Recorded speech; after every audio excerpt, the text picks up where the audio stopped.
le maître, ça reste Rabelais. Rabelais, médecin, un peu paillard, même beaucoup, mais en général, vous l'êtes, dans vos écoles, de ce qu'on m'a dit. Je leur ai dit tout à l'heure, ça les a fait marrer. J'ai dit, vous n'êtes pas finis. Je connais plein de copains qui sont des scientifiques. Mon propre directeur de campagne est un docteur en maths appliquées.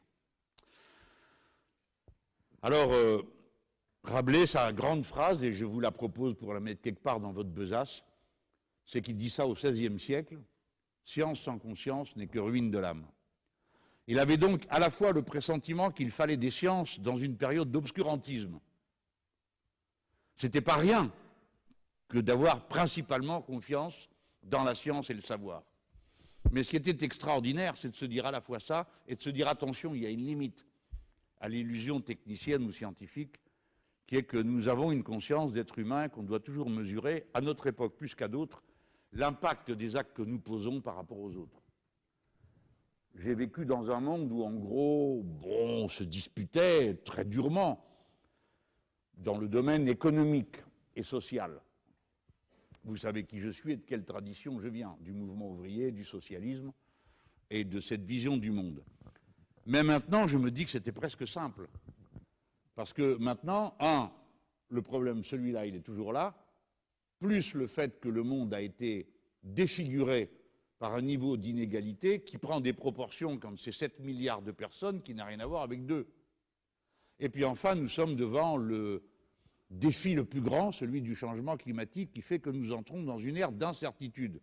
Pour vous, dans votre dimension d'ingénieur, l'incertitude, ben ça va, vous avez un problème, vous le réglez. Mais dans le domaine de la prévision et de la politique, c'est extrêmement difficile de prendre des décisions si on ne sait pas si 5 ans après ou 10 ans après, les conditions de base matérielles et environnementales dans lesquelles on a pris la décision seront toujours les mêmes.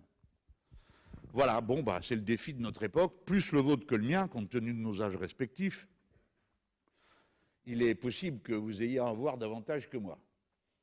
Mais les uns et les autres, on va être confrontés à ça. Et pour moi, c'est déjà le défi pour notre pays.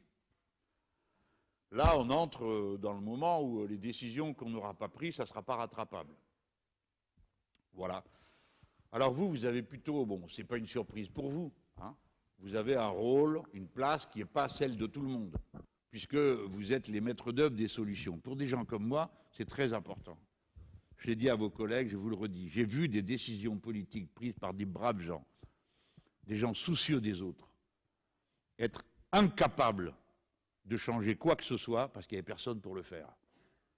Parce qu'il n'y avait pas la science, parce qu'il n'y avait pas les techniques, parce que ceux à qui on faisait confiance pour le faire n'étaient pas là, ou bien socialement considéraient qu'ils n'en avaient rien à faire de s'occuper de leurs compatriotes et qu'ils préféraient ficher le camp dans un autre pays où on les paierait mieux. Je pense que vous ne serez pas confronté à ce genre de défi parce que vous aimez votre pays, parce qu'il est en état aussi de vous donner les satisfactions que vous en attendez. Mais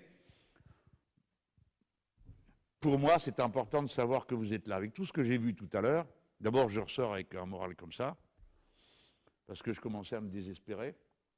Non, mais c'est vrai, quoi. Et à chaque fois que tu apprends une nouvelle, c'est une mauvaise nouvelle. On a vendu ça, Naval Group a vendu son unité énergie renouvelable avec la seule éolienne flottante qu'on avait. Ah ben, il n'y en a qu'une, il n'y a qu'un prototype. On a 1000 km de côte, mais tout ce qu'on est foutu de faire, c'est un prototype. Donc à la fin, vous finissez par vous dire, mais c'est fini, quoi. On n'est plus ce pays technicien, conquérant, capable de faire l'usine marémotrice, capable de faire toutes ces choses. Et voir ça, je repars en me disant, bah, c'est pas difficile, j'en convoquerai 50 dans un bureau et je leur dirai, il faut régler ci et ça, au revoir et merci. Voilà, c'est l'illusion technicienne vue par quelqu'un dans la spécialité. Et pas le nucléaire, mais la poésie du XVIe siècle.